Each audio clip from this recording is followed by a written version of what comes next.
Go insert name FC. What is up, everybody? My name is Hector Flores, host of the Insert Name FC podcast, a member of the Belly Up Sports Media Network. You can find us on all things podcasting, Apple, Spotify, where you get your podcast fixed from. Those are the audio versions there. Also, if you want to watch the full video version of this episode, you can find us at Belly Up Sports on YouTube. So just look up Belly Up Sports and you will find us there, amongst other great shows made over there by Belly Up Sports, like High Low Sports, Corner Booth Pod, 1420, and so much more, man. So this episode, you kind of notice my voice is a little raspy, and it's because I was at a concert. So went to go see Avenged Sevenfold, drove up to Dallas to go see them. It was Avenged Sevenfold and Good Charlotte. Good Charlotte was the opening act, and then Avenged Sevenfold came in. For those of you guys who don't know me personally, Avenged Sevenfold is my favorite band. Like, that is my band. That's the band I follow through thick and thin, through the weirdness and the goodness. And for me, I don't question the weirdness because I kind of understanding the band, I kind of knew that this was the route they would go to. Statica was an interesting journey. There's some things I like about their songs, obviously, that I still can't get through. It's only 4 songs, but out of I think I like 3 out of the 4. So I still listen to it regardless. It's like I said, it's Avenged Sevenfold. It's my favorite band. They've always been weird, and I like it. But yeah, went to go see their show. It's awesome. Whenever there's a chance I get to see Avenged Sevenfold live, I'm going to take it. It was a great show, and that was awesome. But obviously, you guys aren't here to talk about Avenged Sevenfold. You guys want to hear me and Edward, because Edward's here. Edward's here for this episode. So Edward's going to be here to talk some craziness. We have to talk about what went down in the Philadelphia Union Inter Miami game. We're going to talk about a Nations League merger. If you guys don't know, there's 2 confederations that are that do Nations League, and so we're going to talk about that. And then, of course, there's some big transfers that happened, and of course, 2 of the big ones that we're going to talk about do in some way impact Edward. So we'll talk to Edward about his thoughts of the 2 new, one new addition, one he's been there, but they kind of just made the announcement of him. So lots of to discuss. But yeah, man, it's going to be a good show, man. Sit back, relax. And we're going to take a break and then go right into headlines with Edward. Looking for sports coverage with attitude?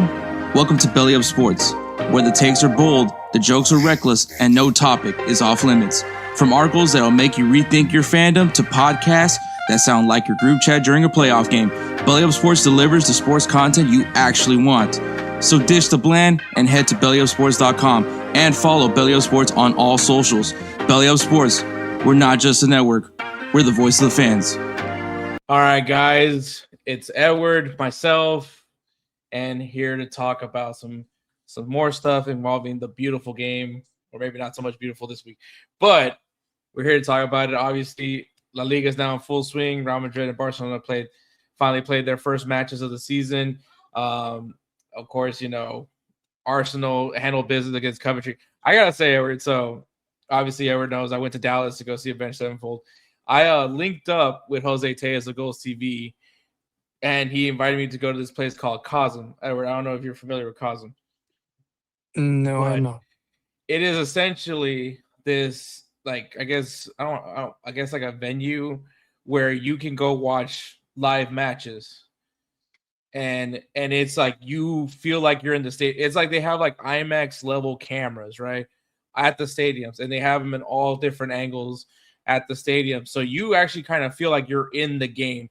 As a matter of fact, as soon as we walked in, I felt like I was in the Emirates. So because Arsenal was playing Coventry City, sick view. It was awesome. Shout out to Jose Tejas. Obviously invited me because Jose lives in Dallas, so we went to go watch it. Watch the match. Match was great. Obviously 3-0 victory for Arsenal. Strong performance. Odegaard gets another one back in the net. But yeah, good performance from Arsenal. Way to kick off the season. Coventry City. We'll see what happens with you guys. We'll see. It doesn't help that also, what's his name? Haji Wright. He is going to be out. I think he's dealing with an injury.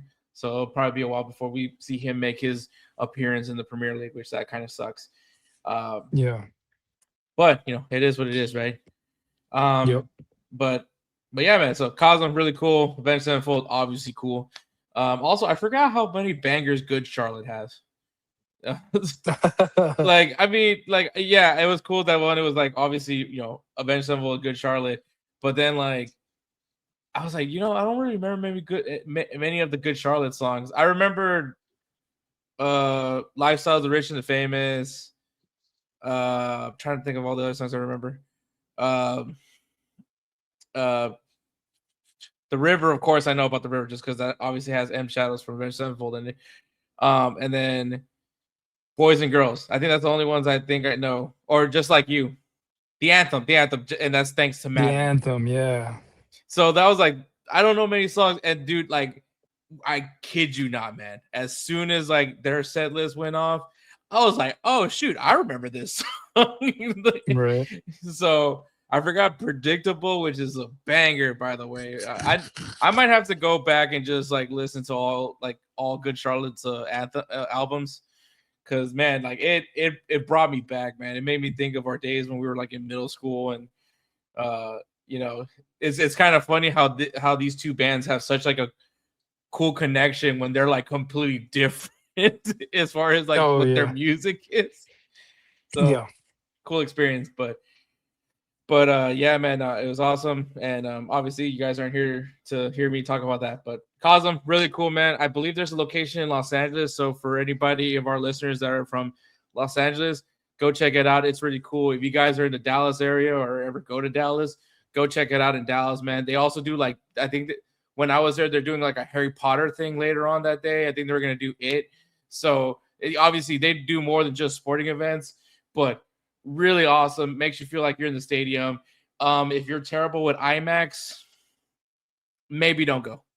But if you can't handle an IMAX movie, maybe you shouldn't go. So, and that includes my older brother, because he was about to puke when I think went to go see Venom on IMAX.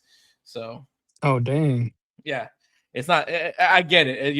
Especially if you're not good with like motion sickness, bro. Imagine if you would an IMAX, like going to go see Top Gun over there in college, because it's like it's more than it's times 20 compared to IMAX. But like, yeah, it's awesome. Like if we ever go to Dallas, we might have to go. We might have to go check it out. All right. So, but yeah, let's get into the headlines today, and we're gonna start things off with our first one, and that is the Bash Brothers. That's right, guys, right there. If you guys are watching the video version, obviously you guys see it to the screen, but if it's just the audio, well, you're missing out on a cool graphic. But yeah, man, Caven Sullivan, Quinn Sullivan, and the crazy fest of this match in Major League Soccer in Philadelphia Union taking on Inter Miami. First of all, if you guys, I get it. If you guys don't like MLS, I get it. Whatever. But there is some moments like this where it's just, and I mean, maybe fighting isn't the reason why you want to watch a sport.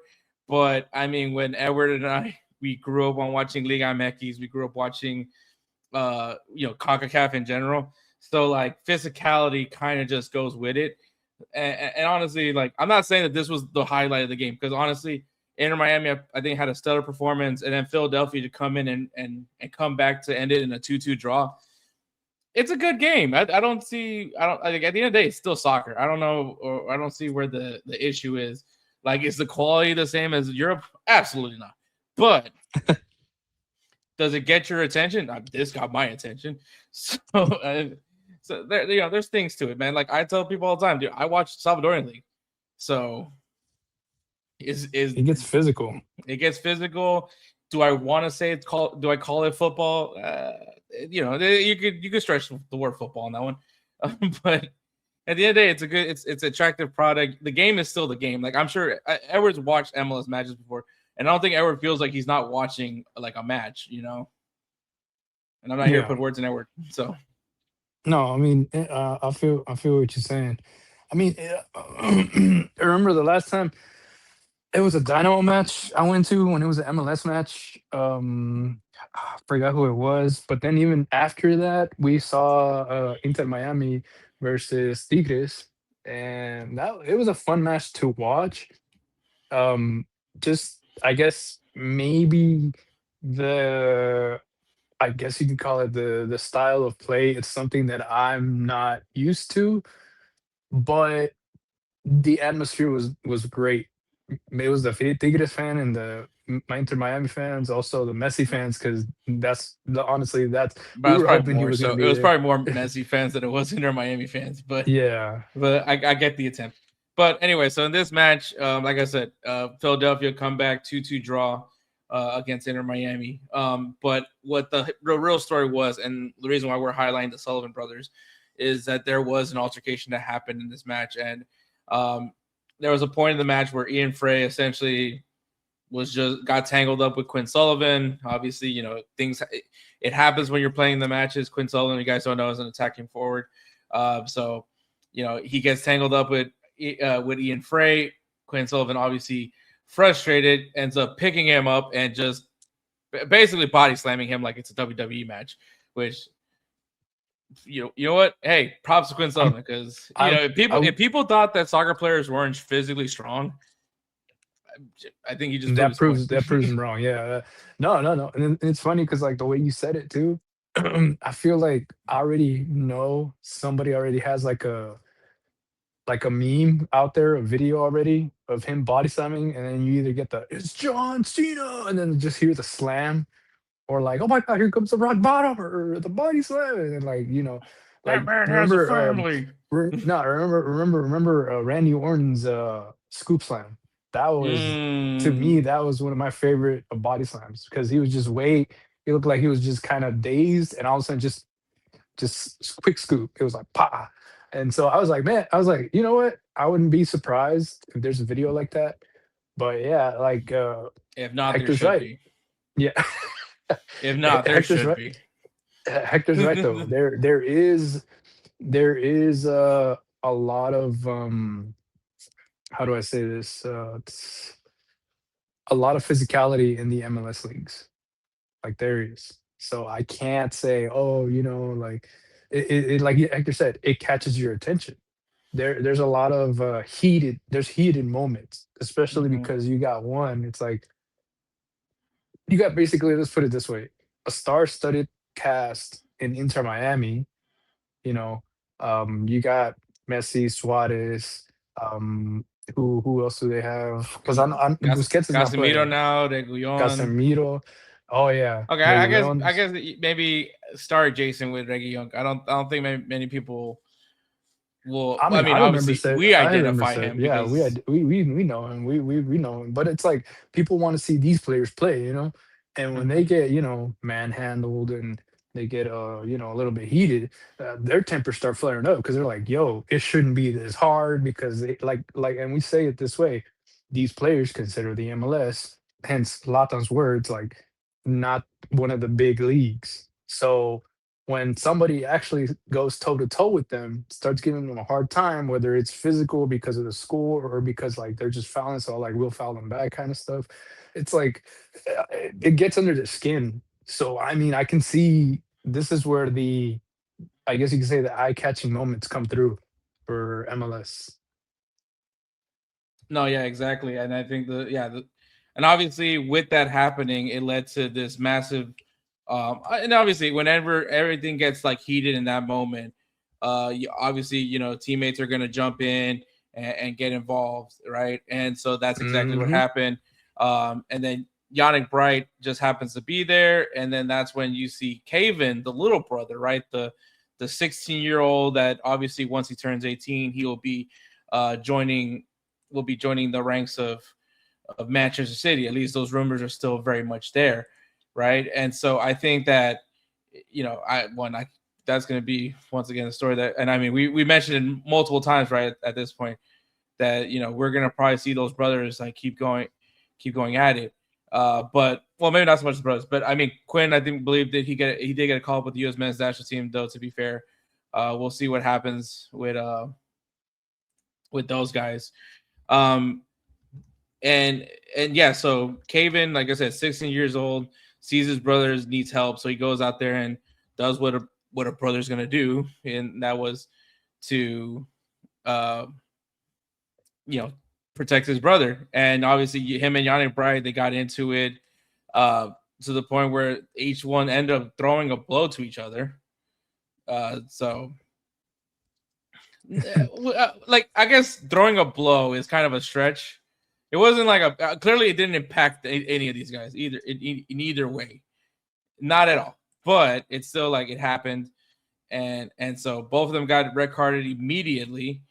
And so, that's what happens. At the end of the day, it's what's going to happen. But yeah, so they got it. They both got red cards, immediately ejected. And you thought that was basically it, right? At least you thought it was actually it. No, it wasn't, because as the game continued progressing, obviously now the game is even more heated. Messi ends up, having a moment where he connected with Quinn Sullivan. Quinn Sullivan probably at this point has just finally had it with everything, and so he just says, you know what, F this, and then throws ends up going like head to head with Lionel Messi, and then you get the image. Then to later find out that Messi is now getting fined. He's not getting suspended, but he will be getting a fine from the incident in general. So there is that. So. But yeah, no, then it happened, and I don't know, man. I don't really know what much else to say at this point. I think obviously it comes with it in the sport when you do get physical, especially when you get in a fight, you're gonna get fined. I do believe Philadelphia is looking to appeal it because I guess they're trying to say Caven's punch wasn't necessarily as great as they make it sound. So it wasn't a Falcon punch, is what they're saying. Yeah, so it was a left tap. Yeah, everybody's getting fined. Everyone's obviously the guys that got red cards are getting suspended. Clearly, but yeah, even Quinn's getting a fine as well. So, all in all, it happens. It's part of the game. If you're like me and Edward that have watched plenty of CONCACAF, plenty of Liga MX, the physicality part, it's gonna happen. And if you're not ready for it, you're gonna obviously the big part is if the player knows they did their job when you're getting to that point, right? When you're getting so angry that you're ready to throw hands, because they're not getting in trouble. Obviously, everyone got in trouble here, but more than likely, if the player is like, look, I can't beat this guy straight 1v1 with talent and everything like that, right? I can't beat him, but what I can do is piss him off. Yep, and in pissing him off, I can get him in trouble. And get him out of the game. Get him in trouble. Exactly. Get him in trouble. Basically, get in his head. Like, that's the thing. A lot of people say, "Oh, well, it's not a physical game."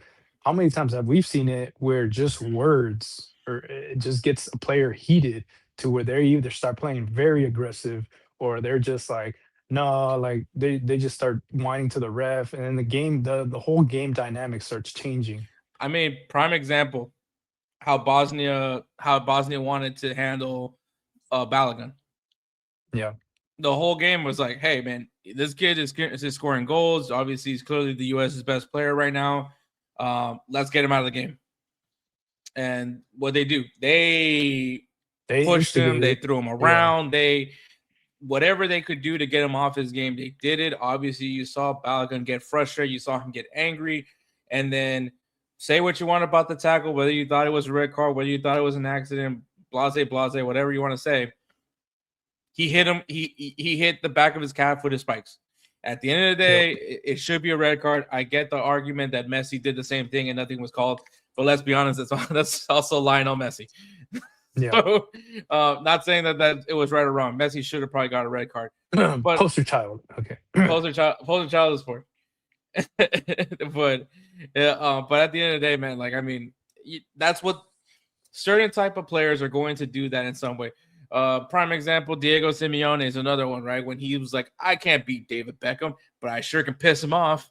And so, and that's how we got the notorious red card. Yep. So with that with that fall, and then as soon as the kick happened, and that's when he So yeah, I mean, it is part of the game. Maybe some people think it's stupid, and I maybe agree with you, but it is a strategy, and it's a strategy that has shown that it works. So, but yeah, guys got suspended. I believe they're going to try to get that red card at least appealed for Caven. Because honestly, I'm not gonna lie to you, he's kind of important right now to Philadelphia, and Philadelphia needs to get this guy playing as much as they can because you're gonna lose him. You're gonna lose him when he turns 18. I say this a lot on the show because I just want to emphasize more.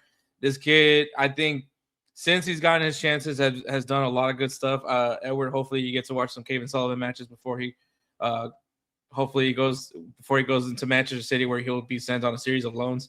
And just so you can see for yourself, man. I know that I kind of maybe I'm now sounding like I'm overhyping this kid, but like I got to watch this kid in the academy level, and already at 13 playing at the U15 level, that's impressive.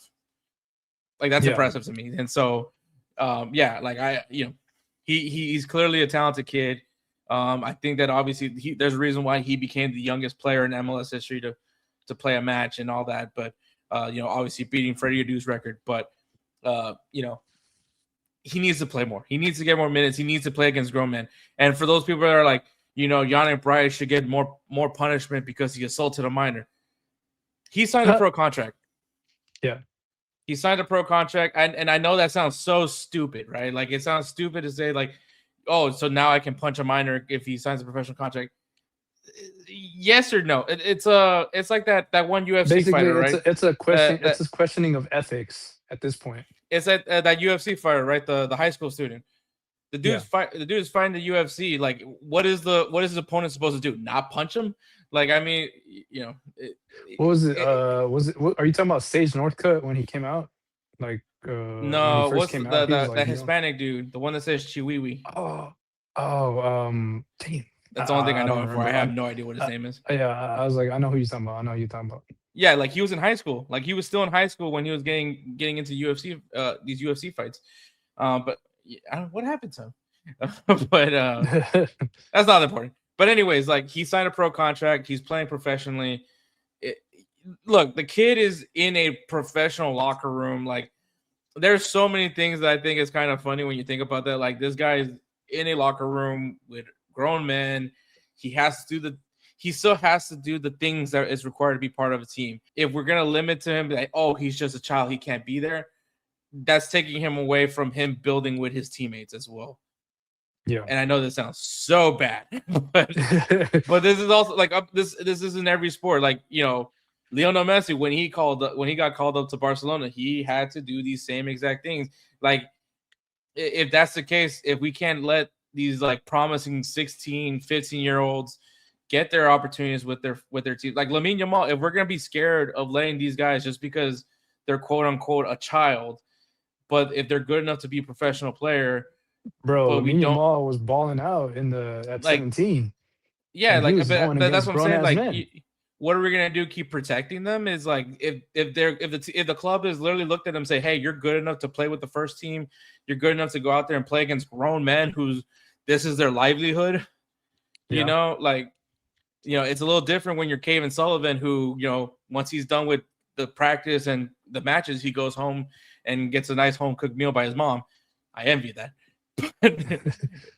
But I mean, at the end, that was my whole point. Is like we can't baby them. We can't pick and choose when we're gonna say they're a child or not. Caven Sullivan is a professional athlete. He threw himself into a situation where things got very much physical, and I don't want to say he got punched, but he got swung at, right? Like he did there was contact from the fist. So like he's in that environment now. Like things are gonna get hostile, things are gonna get physical, things are gonna get heated, and like what is Caven supposed to do? Just let his brother get surrounded by a bunch of Inter Miami players? He's not gonna do that. Yeah. So not just because it's his brother, but that's his teammate. So I'm sure if Edward got put in a situation, which Edward, it'd be the funniest thing if he ever been in a situation where someone's mad at him. At least to that level, because Edward. If anything, I should have been the one being mad to somebody. Remember all the fouls we were getting on? I mean, I got in the middle. You were a magnet for fouls. But remember what happened with when we were playing at Swiss on Friday, and then all of a sudden, Crack went ahead and he was letting that other dude just get under his skin, and then that's when everything just lashed out.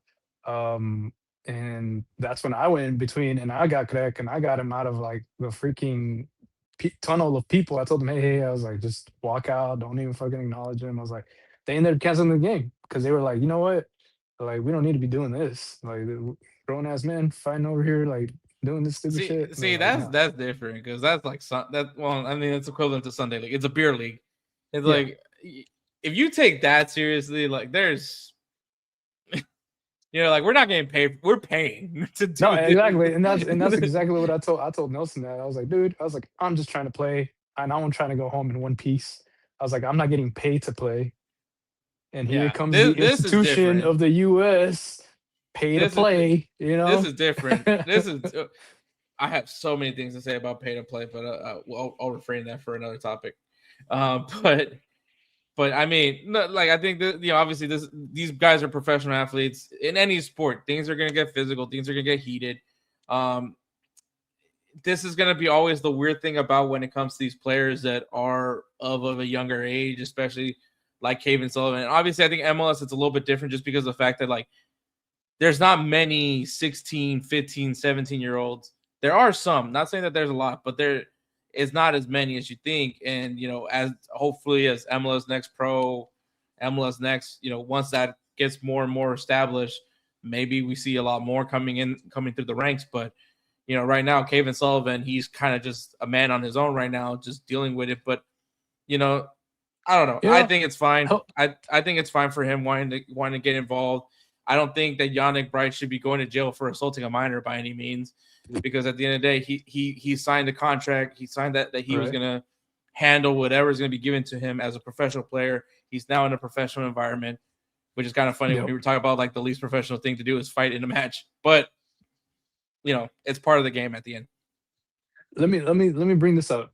I'm gonna bring this up. This is totally not really of a topic of conversation of this, but do you know how how you just said it yourself, like, oh, grown ass man hit a 16-year-old, in the field, whatever. You know how they say, oh, well, now maybe you see a lot more 16-year-olds that playing in the MLS now with like, pro contracts and stuff like that. Do you know how they always joke around how in England, how in Europe, they basically the drinking age is a lot younger? Mm-hmm. And then do you think that they're probably going to end up changing the drinking age just because now there's going to be like 16-year-olds, 17-year-olds playing in professional league soccer? You know what I mean? Cause it just made me think like, how, I mean, maybe that's the reason why they have the rule that they can drink so early over there in Europe. It's like, cause you got these kids who are hanging out with grown men talking about like, I'm a grown ass man too, but I can't drink. So, honestly, it's just a totally random conversation, but it just brought that out in my mind right now. That's fair.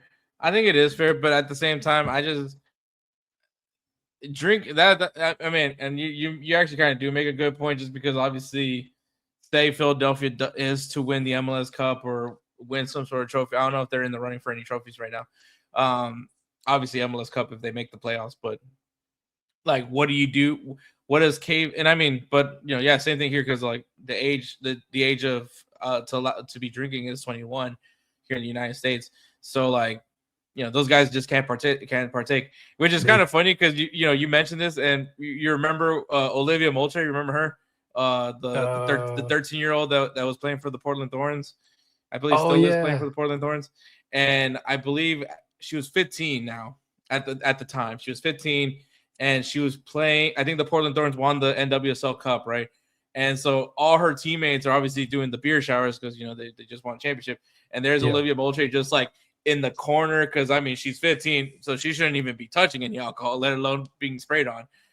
Yep. And she's just there like thumbs up, being happy for their teammates.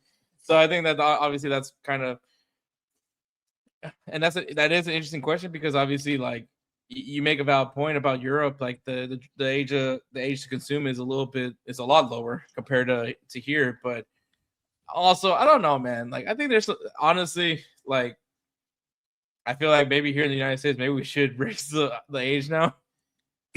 And I'm not saying that just because now I'm 30, 34, where it doesn't really apply to me. But like I was 21 once, and I was an idiot. So like, and I'm still am, but like, I don't know. To me, but it is kind of hard when everything else promotes drinking, right? Like even these guys, when like I said, when they win a championship, what are they gonna do? They're gonna drink. So like, what kind of message are we giving to Caven, or even I believe Quinn's still not 21. So like, what are we telling these guys? That's just leading to like an even deeper conversation for another day. But yeah, that's a valid point, Edward. I'm not gonna disagree with you on that one. No, well, that's what I'm saying. I was like, it just brought it to my attention. It's like it kind of makes sense in a way. I guess you could call it like, kind of like a man's law. I'm not trying to, go against women of anything whatsoever, the WNBA or anything like that, the NWSL. I'm just saying because I think that's how it first started in England. You know what I mean? Like all these men playing with these boys, and of course the men don't like being done. Like get chopped by. It's the same everywhere. It's the same in every freaking country. Even in Sunday leagues, you get this one young kid. He's fast. He's got speed. He's got talent and everything. And you got all these old dudes. Just I'm gonna end up breaking him down because I don't like that he's doing that to me. It just happens. No, yeah, it just happens, but we'll see what happens, man. I guess now Philadelphia and Inter Miami are gonna have like a rivalry with each other, but we'll see how that all progresses. But all right, moving on to the next topic, and that is of course the Nations League, which I'm sure Edward, you and I are big fans of this competition.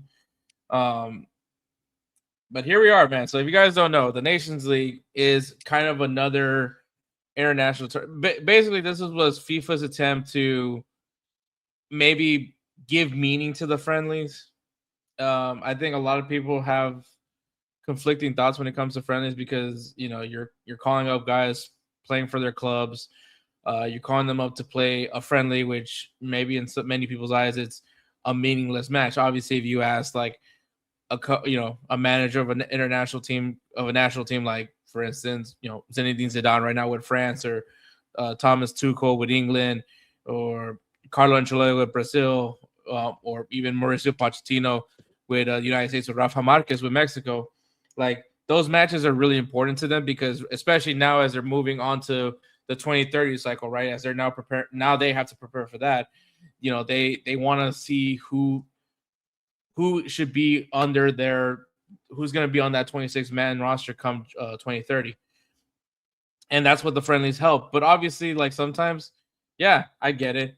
It does seem weird that we're calling these guys up, we're risking injuries for a match that maybe has really little to no meaning besides just trying to gauge where this player is. Can they handle the international level of the game? And that's when FIFA brought in Nations League, and UEFA decided to partake in it, and CONCACAF as well. If you guys don't know, UEFA is so obviously for people that aren't familiar with confederations, so FIFA is the governing body of everything that is professional football. Just think of it like that.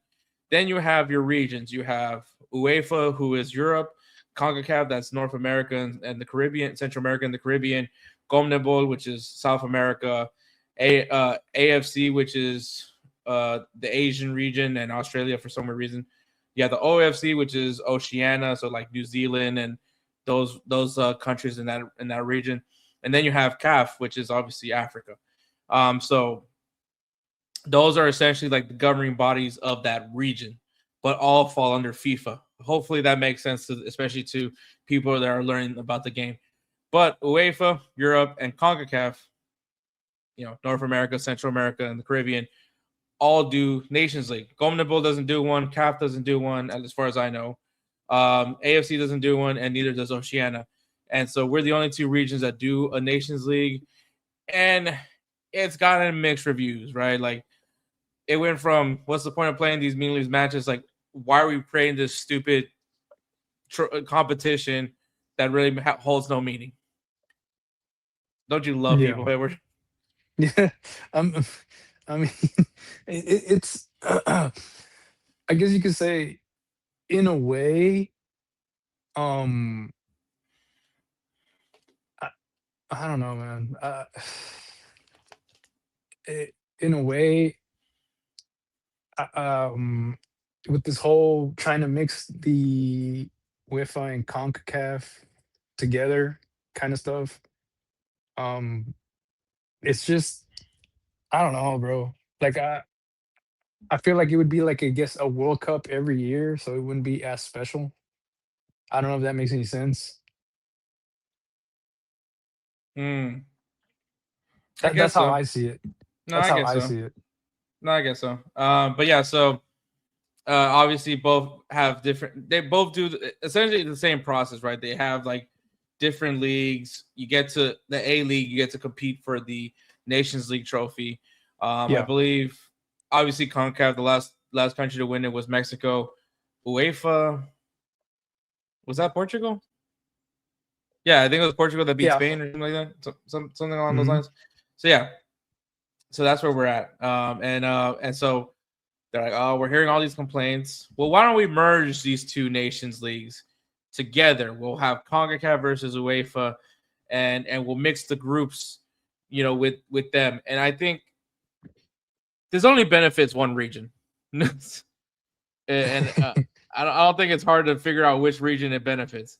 Uh, but it's CONCACAF, obviously, and I think this is kind of CONCACAF's way of responding to the rumors of how Mexico wants to go to CONMEBOL.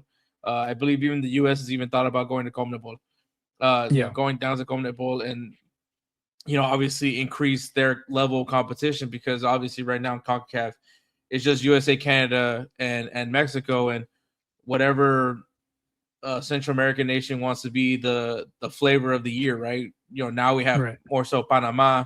Back then used to be Costa Rica. So it just depends what's that next country that will be that new one. Um, and honestly, like UEFA, obviously it's the strongest confederation. It's not Yeah. even close. It's levels upon levels. I mean, everyone's watching, the Euro. Everybody's watching. The fact that UEFA has majority of the slots for the World Cup should tell you how important UEFA is to FIFA. And so I think with maybe could be beneficial to them, maybe just more view. I don't know. I don't see where UEFA wins in this argument. Um, but I mean, for CONCACAF, I think it benefits. Right now, you have countries where like El Salvador, Guatemala, who are kind of close to finally figuring things out to be kind of a serious contender for a World Cup spot. Um, now they get to go up against maybe not show against like the likes of France, Portugal, and England, but against a Malta, a San Marino, maybe that's Mm, where they get a chance to like really see where they are as far as like the lower parts of Europe. And I mean, for the US and Mexico and Canada, I mean, this is their chance to say like we can compete with the upper echelon countries, So it will be interesting how this tournament transpires, like especially once we get to the tournament portion where how far does Mexico go? How far does Canada go? How far does the USA go? Versus when you have to go up against once again France, Spain, um, yeah. you know. So it's going to be an interesting challenge, but we'll see how it's going to be structured. Obviously, UEFA was looking to make some changes, which was making it like an 18-team league. So I don't know. Does this at all intrigue you to watch Nations League, or you just feel like they just need to go back to friendlies? I think it's just friendlies, honestly. Because okay, so Cotton Bowl, we already know that's all South America. And like you said, Mexico was showing interest in going down to Cotton Bowl and everything. Um, it just let's put it this way: if Mexico goes to Cotton Bowl and everything, you got Canada, USA, like you said, El Salvador, Guatemala, Honduras, Panama. Um, it's just to me the clear favorite. If you have that, it'd be US and Canada all the time. And then um, you lose technically the Mexico fan base. You lose money wise, like money, like monetary value speaking. You lose all of the friendly sales. You lose all of the the friendly matchup ticket sales, um, jersey sales from that, from that area. So I mean, I don't know, man. It's just everybody basically already clear favorites. I mean, this is just speaking for me. The Euro snob, as you call it. Europe teams, if they go against like U.S., Canada, and stuff, it would be a good, I guess you could say, trial for the U.S. But I feel like the friendlies should just be, it should just be that. That's what it should be, just friendlies right now at this moment. Because if they're gonna end up doing this stuff, like I said, it's just gonna be like a mini World Cup, and then later on for the World Cup, these teams that you think would qualify because they're a part of like CONCACAF and stuff like that, if they end up putting CONCACAF together with like UEFA and stuff like that, it's just they're gonna end up. I'm sorry to say, they're more than likely gonna end up losing even to a brand new team that just came into the World Cup from Europe. It's just Europe has so many strong teams internationally.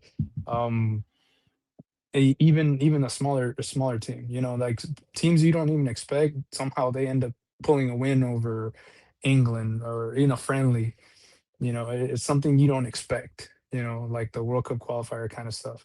Um, I mean, I'm still sticking to it should just remain the same. But I mean, I it's mean, FIFA. It's I just, FIFA. I just, I just don't know what UEFA gains from this. I really don't. I think this is more beneficiary for CONCACAF because, like I said, you get these countries more exposure. You're probably gonna get better, hopefully better money going in, which as great as some of these football federations need the money over there, and especially in Central America. You know how unfortunately how corrupted those federations are, where you probably don't even think that that money is even going to go to improve the anything with the players. But that's my big concern. But as far as like it improves CONCACAF, it helps improve CONCACAF. Like a country like Curacao maybe gets a little bit more funds their way.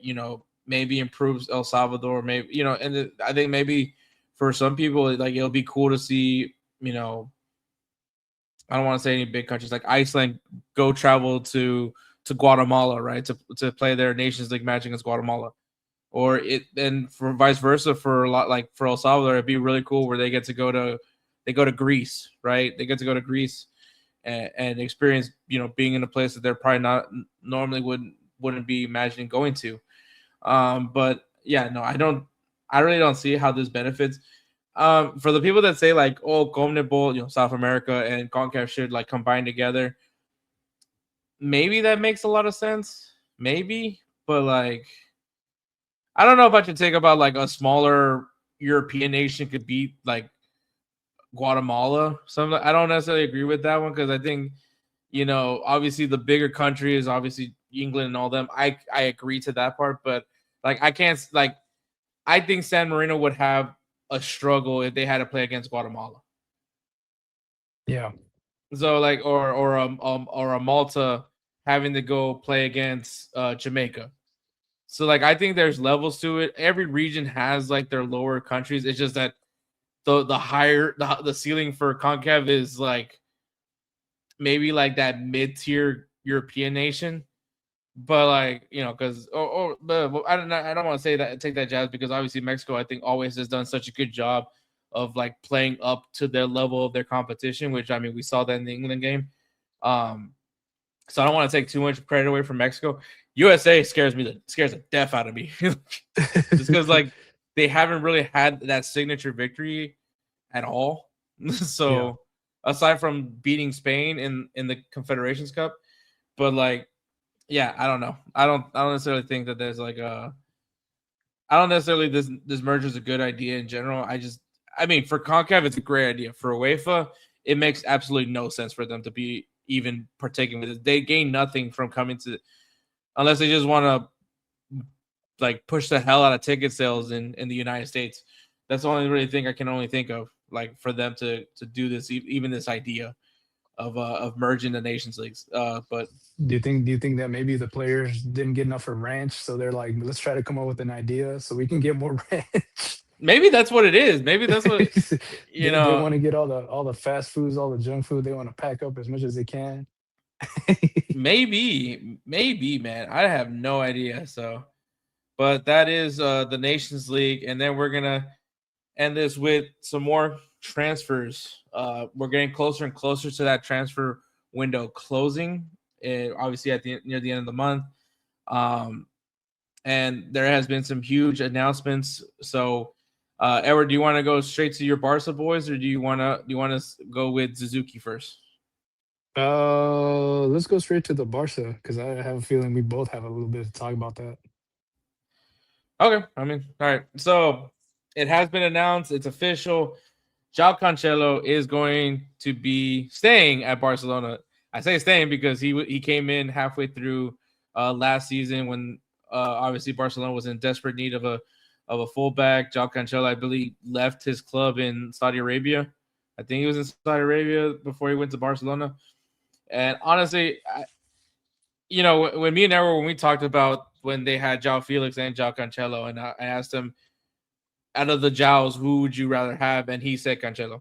I think it makes the most sense. Cancelo, what he provides at the fullback position, I just don't think Barcelona has a guy like that. Obviously, he helps a lot with the depth issues as far as like the fullback position goes for Barcelona. He's very good, and he clearly very much loves Barcelona. So, which means that he was willing to take whatever offer they give him for him to go play for Barcelona. So, great addition for them. It really solidifies a little bit more defensively. I mean, he was already there. I don't know why this has to be like an announcement. Like he's been there. They just like sign him to a longer term deal. But I mean, good for them. I think João Cancelo adds more experience to that back line, which is something that Barcelona really needs, especially to fix the big mistakes that they have when it comes to the high line. And that is having people run that back. have the understanding that, hey, we can't, hey, Lookman's there. Yeah. So, oh my God, dude. I keep saying that because Lookman just had like some great games against Barcelona. That's all. That's the only reason why I keep poking at that. He ran through. That's what basically it was. Yeah, if only Mbappe could figure that out. But the thing is also, so he stayed at Barca, but because the paperwork wasn't completely finished, the registration wasn't handed in time, they could not present him along with like Anthony Gordon. So yeah, it was sad. I'm pretty sure the video circulated all over in all social medias. He was very visibly upset, very. And even Lamine Yamal was like sitting on the stairway. He's like, "Hey, aren't you gonna go?" And he's just like, he said no because this, and this, and then he just kept walking back. And I felt for him because I'm like, he already basically put himself on the map right there for Barcelona, for the fans. The fans already know him. They love him.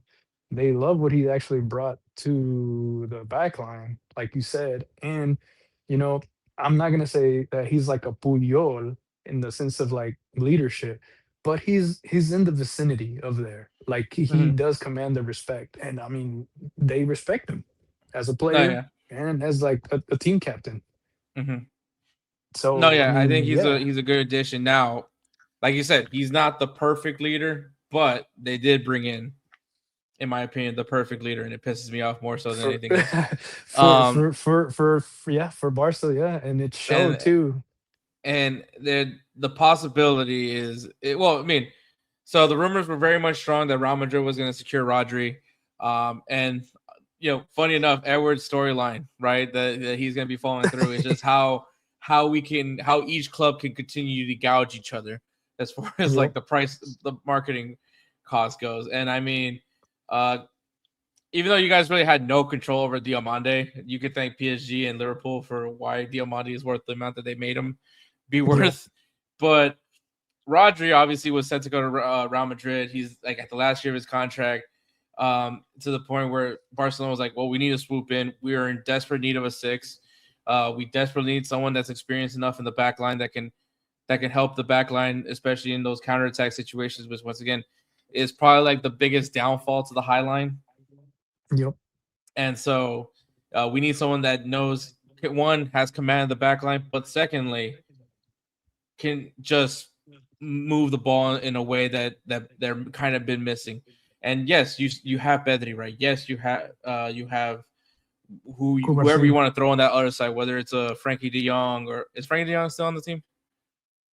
He's still there, but I think he may be injured. That's why he Oh, hasn't okay. been there. Okay. So obviously Gavi, you have Fermin Lopez, who, let's be honest, man, that kid Dude, has my that dude respect. is a yo. As much as I hate to say that.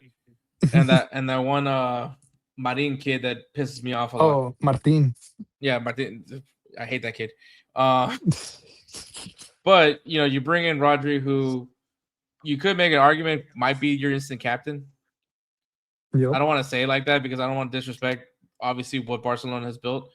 But I mean, immediately is that guy that garners respect. I mean, he had an amazing World Cup. Weirdly enough, could make a valid argument for the Ballon d'Or, even though he was injured most of last season. Had an amazing World Cup. So, me and Edward mentioned this Ballon d'Or. It's so wide open that Rodri could just swoop right in and win it. So yeah, it's no longer like just between two players anymore. That's the thing. That's the beauty of this right now. It's no well, that longer and just no one had like a crazy great season. Like yeah.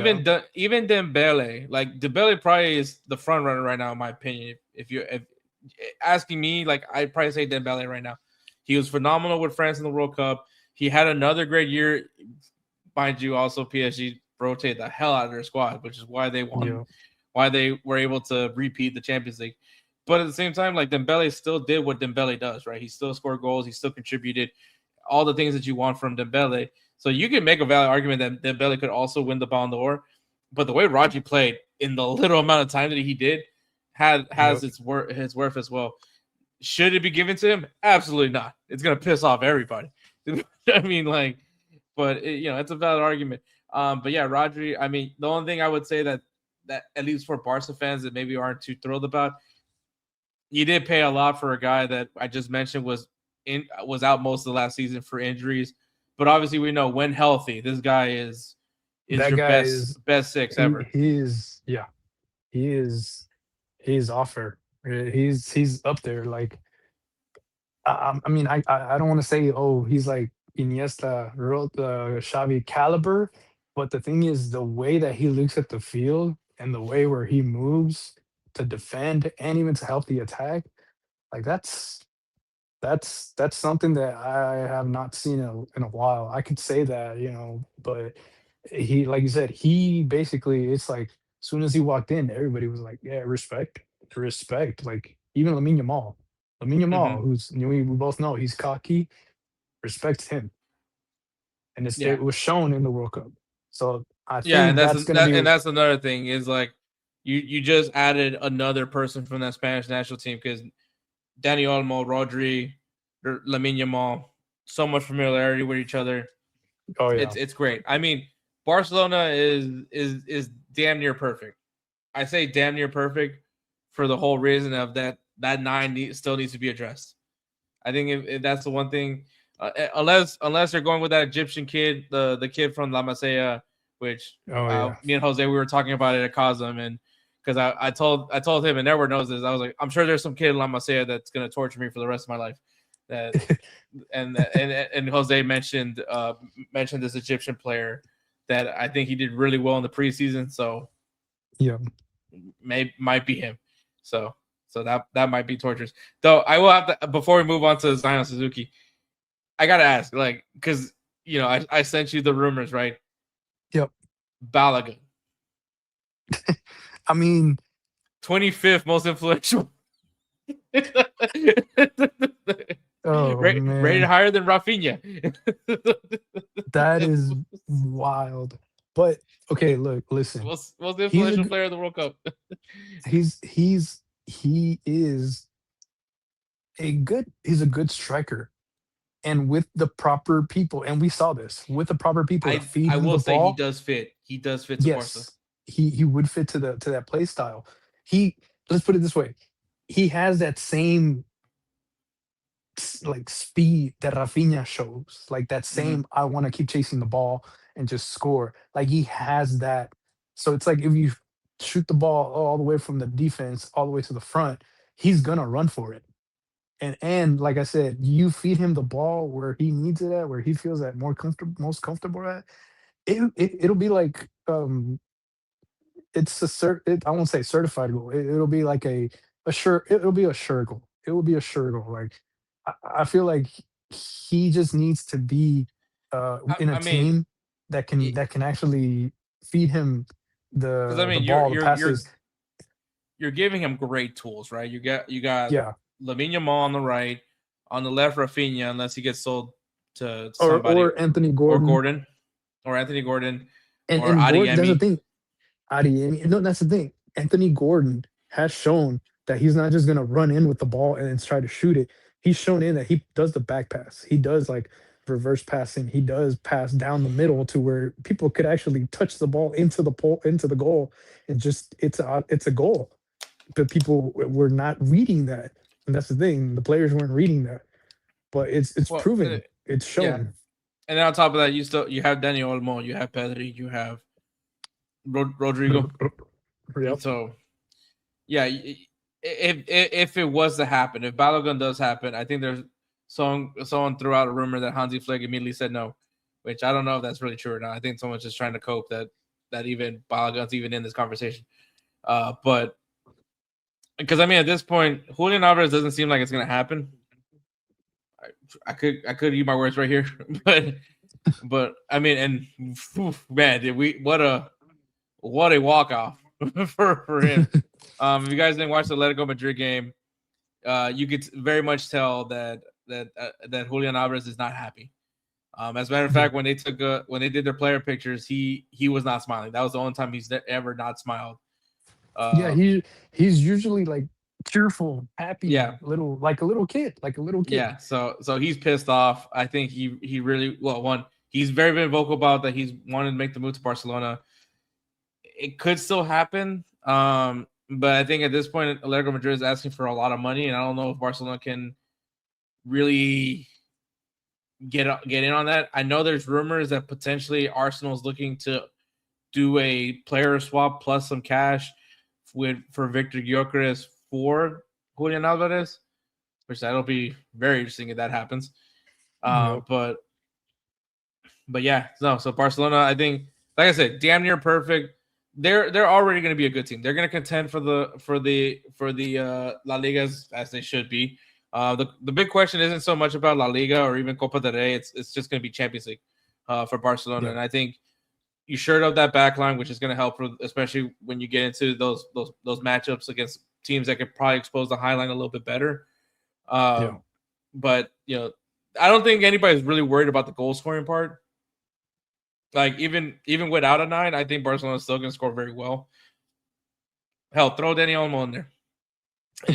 To me, it doesn't really. And I hate that I'm freaking hyping this team up like I am right now. This is bullshit. Sorry for cussing, but here we are. Yeah. So yeah. Anything you want to say before we move on to Suzuki? No. Okay. I mean, you pretty much covered it. I can't fight you on that one. Yeah, dude. I hate this. I hate that. Why do I have to be a fan of the sport? Why can't I just be a hater? But it's just like me. It's just like me. Like you and Real Madrid. Like I already know. I told you I wanted Bellingham for Barca, but he fits really well at Real Madrid. No, it's true. I just I just wish I could go back to the days of just being a fan and hate watching. But now, thanks to this show, I can actually I am a fan of some of these players. Like I don't hate Rodri. I wanted him. It's funny because I did want him at Real Madrid, and now, well, we'll see what happens. I mean, Real Madrid got a 2-1 victory against Espanyol. So, which you know what I will say, and Edward could probably agree to this. I'm glad I got that out of the way. I'm glad we got Espanyol out of the way already because I hate that team. They're so annoying. If for people who probably don't watch football regularly, especially La Liga, Espanyol is one of those teams that could ruin your season. So Yeah. got that matchup out of the way. Won't see them till like the second half of the season, and then I'll deal with them when that time comes. You still got to deal with them. So, which I'm sure they're gonna win. Y'all gonna win 3-0. So, but yeah, and then the last transfer, the big one is obviously Zion. Well, not the big one, but Zion Suzuki, which is crazy. This kid was linked originally to PSG. Yeah. Which is funny because we're talking about basically another Diamande effect. Because if you guys don't remember, Diamande was linked to PSG. That didn't pan out. So then he went. Then it was linked to Liverpool. That didn't pan out either. And then he got 100 whatever, way too much money to go to Real Madrid to just be on the bench. So that's how he got here. But I mean, he looked okay. He looked okay. You know what's funny? The way he had his hair, because he had the same that I guess that the black cap. It just reminded me of Lookman, and I was just like, oh god, the doppelganger.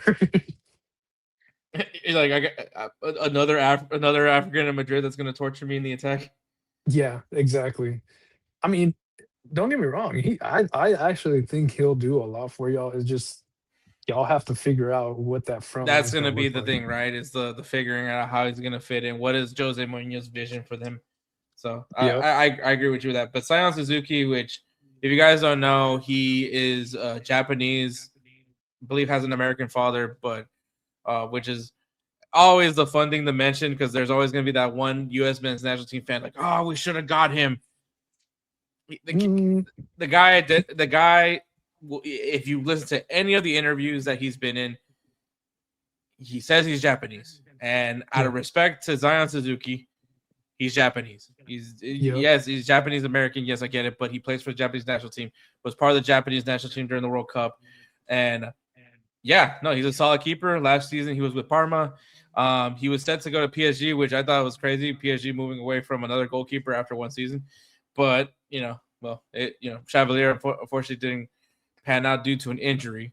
But hey, it looks like he's still good. He looks like he's gonna be the guy between the sticks for PSG because, well, no deal panned out for them to get a keeper. But he ends up getting a move to Aston Villa, which, if you guys don't know, they just played against Brighton. It was a 4-0. Was it 4-0? I think it was 4-0. I believe so. I may have over exaggerated, but I did. I was watching the game. I was as I was making breakfast. I'm like, I saw this. Yeah, it was 4-0. He wasn't playing. He didn't play, right? Because obviously the golden rule is you never start the guy that you just signed. Yep.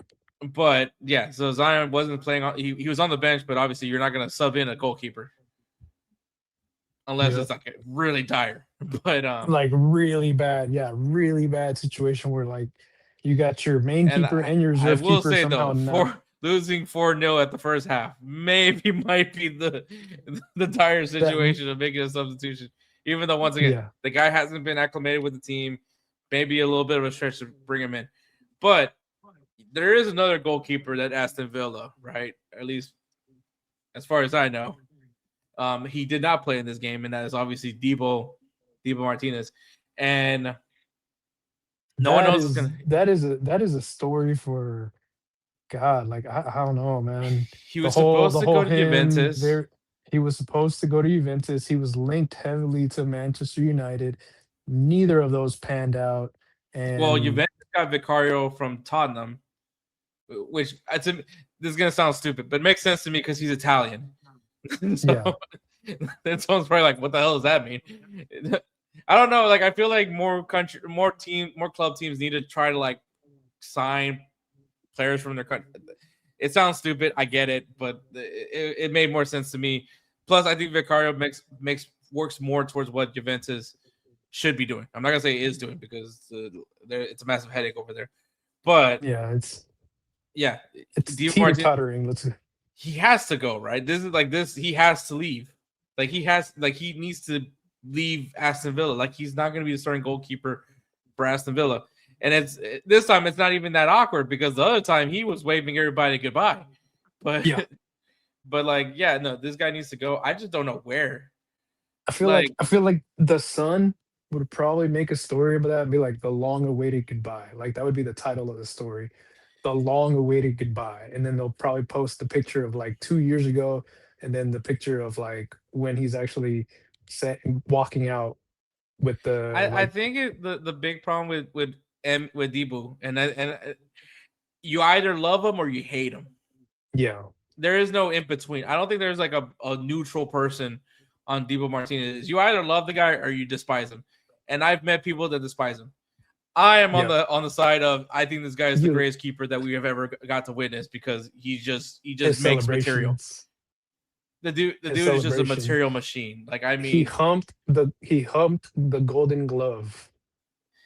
well, but plus I mean that as well. But like he's not a bad keeper.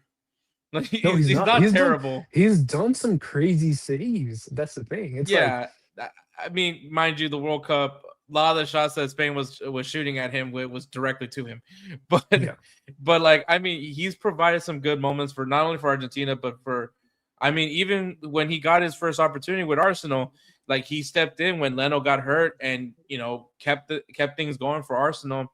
Fortunately, he left, went to Aston Villa, but like. Yeah, I don't. The thing is, I think maybe he's hoping that he can get like a massive club opportunity, which obviously Manchester United, Juventus, you would feel like those were big opportunities for him. But maybe at this point and Dibu, I believe is in his 30s. This is great podcasting right now. Oh, he's 33. Oh, that's not bad for a goalkeeper. no, I mean, think about it. Casey Keller, remember? Yeah, that's fair. I mean, yeah, man, Edwin van der Sar, he was in I think his late 30s. I think he even got to 38, I think, when he left Man U. I think the real question is just like what's the realistic option for him? Like where can he go? Where can he land? Honestly, with the resume that he has, I mean, I because like I said, I think there's people that don't believe he's a good keeper, and then there's people that do believe he's a good keeper. But like when you think of like the big clubs, like Manchester United is set. Like I don't know why that he was linked to Manchester United to begin with because Lamin, he's a good keeper. Yeah, he's a good keeper. Like right now he's not starting for Belgium, and it's only because Thibaut Courtois there. That's just not fair. But it's like Ter Stegen who he was never going to be the goalkeeper for Germany because Manuel Neuer is there. I mean Arsenal has Raya, which some people may think he's good, some people may not think he's good, but it does help that he has like a really solid back line to help minimize any mistakes that he could make. Chelsea's okay. I don't think Chelsea's in a bad situation. I'll be honest, bro. I'll be honest. I don't think any major club. If anything, I would think Saudi League or China Super League.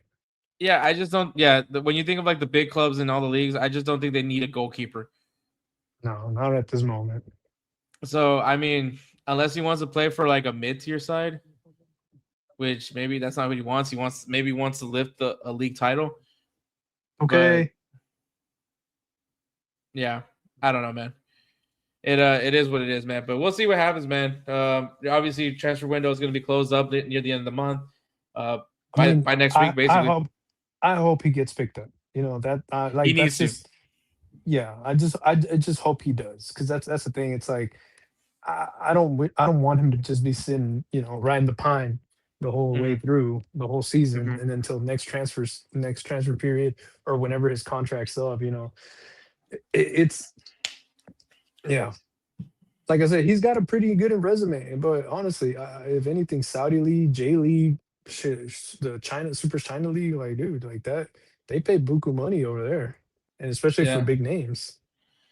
Yeah, we'll see how all that transpires, man. But yeah, man, that's headlines. Obviously, we're gonna take a quick break and then go right into players of the week. So be ready for that. Sometimes may be good, sometimes may be shit. All right, guys, players of the week. And we have a double Roma edition of players of the week for this one. And we have Paulo Dybala, who is Edward's player of the week, who had 3 assists in Roma's 4-0 victory against Fiorentina. And my player of the week is Daniel Malen, who scores 3 goals, all assisted from Paulo Dybala in Roma's 4-0 victory against Fiorentina. So big victory, big start to the season for Roma. Obviously, I have high hopes for this club, and I hope that they're able to do it and live up to it, especially because I'm a big Gasperini guy. But congratulations to Roma, to the Roman players, Paulo Dybala, who clearly still has it, and Daniel Malen for being our players of the week. So there's that. We'll take one more break and then go right into ending this show. Hey everyone, it's Ryan from No Credentials Required to talk to you about one of our newest partners at Belly Up Sports, SeatGeek. Yeah, live sports is great on television, but the feeling of being at the arena is a priceless experience. That's why our friends at SeatGeek are there to help you find the best tickets at the best prices. Not only can you get tickets to sporting events, but you can also get tickets to concerts, comedy shows, musicals, and more. Search for your desired event now at SeatGeek.com, enter promo code BellyUpSports at checkout, and you save $20 off your first purchase. SeatGeek. Life's an event. We have the tickets. All right, guys, I want to thank you so much for listening to episode 262. I want to give, before we get to that, I don't know why. So obviously, like I said, every episode, we are now having a random question being asked to us. And so this is the question that we got. And that is, the question is, if Edward or Roosevelt switch clubs tomorrow, which one would bother me more? Edward becoming a Real Madrid fan or Roosevelt becoming a Real Madrid fan? All right. I will say, okay, well, look, Spencer is still like, you know, in the, well, I don't want to say it's early because I mean, he jumped on Atletico. He's become an Atletico Madrid fan since 2020. So 6 years, man. He's 6 years been supporting Atletico Madrid. So I don't want to say that it's like new to him by any means. But I would argue that for Spencer, being that he is more newer of a fan, maybe it wouldn't bother me as much if Spencer were to jump ship. Obviously, switching from Atletico Madrid to Real Madrid would be very sacrilegious, especially if you're an Atletico Madrid fan. But I think for him, I don't feel necessarily as shocked as it would be if it was Edward, especially Edward being his whole life being a Barca fan, like him supporting Barcelona. If you guys kind of wanted a quick story of how me and Edward how I became a Madridista and how Edward became a Barca fan. We both grew up on watching the Brazilian national team because El Salvador was horrendous. And at the time, we weren't really big U.S. men's national team supporters. So our parents always taught us to love Brazil. So we always watched Brazilian football. And obviously, in that era, we were drawn to 2 players specifically, Ronaldo Nazario, El Fenómeno, and Ronaldinho. And so me and Edward me and Edward being kids, we go out in the backyard, we be playing, he'd be pretending to be Ronaldinho doing the little tricks and all that. And I would just be putting in the back of the net like Ronaldo would. Funny enough, I never played striker. Whenever I did play, I played center back or fullback. But, when we were kids, we were pretending to be Ronaldo and Ronaldinho. And so eventually one of us finally had a console system. Well, to be more precise, we had we didn't have a Nintendo. We finally got like a PlayStation. And so we finally got a copy of FIFA. And we were obviously, trying to, pick a team to play with. And we eventually, I think we discovered the search feature to like find a player. And that's when we found that Ronaldo played for Real Madrid and Ronaldinho played for Barcelona. And so from there, Edward obviously being more of a Ronaldinho fan, he started playing with Barcelona on FIFA. Me being more of a Ronaldo fan, I was playing more with Real Madrid. And obviously, as time went on, we kind of identified more with the players that were in those teams. And that's how, to this day, Edward, it was a Barca fan and I became a Madridista. And that's where our allegiance have gone. And I mean, Edward, I think I think if Edward were to switch to Real Madrid, which would be the funniest thing ever, is that I don't think Edward has ever really agreed with the strategies of Real Madrid. Like, I think he was more inclined to the strategies of Barcelona as far as the utilization of La Masia. Obviously, the culture of tiki-taka obviously kind of is more to what Edward likes doing. And so, not saying that I'm someone that just loves buying every player humanly possible. And that's not really what I'm saying. But I think when it came down to it, I'm not saying that I'm more in line with Real Madrid, but I support Real Madrid. I understand their strategy, and Edward, obviously, like I said, he loves finding the next big thing.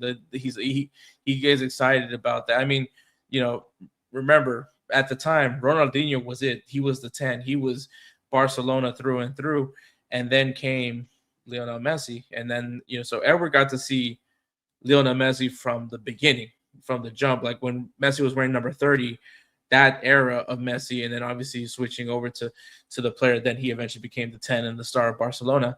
So I think for Edward, it's a lot more rewarding for him to be part of that era of Barcelona, and kind of, was there like some tough times, especially going through the financial struggles of Barcelona? Sure. I mean, who wouldn't say that? But, with Edward's commitment to Barcelona for over the years, I think that would bother me more than anything else, is like, you've been right. It's like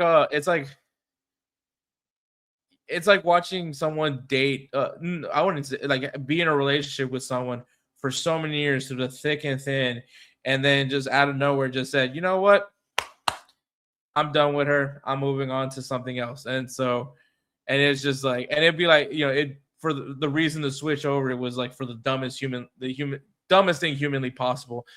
And so I would probably be more bothered by Edward switching to Real Madrid, because one, he's been a Barca fan since we were kids. So like, I can't think about that number, but just know it was the era when Ronaldo Nazario and Ronaldinho were the stars of Brazil. So just remember that part. Like 02, 05, like somewhere around there. And so, it's it would be sacrilegious. It would be sacrilegious I think it would probably bother me a lot more if it was Edward making the switch from Barca to Real Madrid. But I don't think that's ever going to happen. I think it's an interesting question. Once again, guys, go into the comments. Go into the comments of this YouTube video if you got to here, and send us your random question. Also, man, shoot us a message on social media, on Instagram, X, Facebook, even LinkedIn. You want to shoot us a message and tell us a question they want to know. Mind you, guys, the questions that we'll be answering are involving the sport that we will love, which is obviously football. Talk about insert name FC as a whole, and even like our friendships between me and Edward and Spencer. Like, anything around those realms, it's got to be centered towards the game or the podcast. And like I said, we would love to hear your questions and answer them to you. So, and we'll give you guys a shout out, of course. This person wanted to stay anonymous. So, and we will also respect that as well. So, man, with all that being said, man, shout out to Belly Up Sports, man. Check out their website, bellyupsports.com. Follow them on Instagram, X, Facebook at Belly Up Sports. Also check out their YouTube channel, Belly Up Sports. Like, subscribe. Make sure you guys click out that notification bell as well, so you guys can know when these videos are dropping as well, man. So be on the lookout for that. But also shout out to Roosevelt Spencer. If you're listening to the audio version of this podcast, then those beats that you're hearing right now are made from Roosevelt Spencer. So if you guys like the beat work done, and maybe you're getting into podcasting, maybe you're going into YouTube, or maybe you're an aspiring musical artist and you need some sick beats, well, hit up Spencer on Instagram at That Guy Dope. Once again, at That Guy Dope, and he will take great care of you like he always does with us, man. We love Spencer so much that we named our Player of the Year award after him because we love him. So with all that being said, man, thank you so much for listening to 262. Catch us next week for 263, where I'm sure there's more stuff to talk about in the world of footy. I mean, transfer window is going to be closed by that point, so we'll probably talk some transfer window stuff as well. So with all that being said, man, take care, guys. Thank you so much.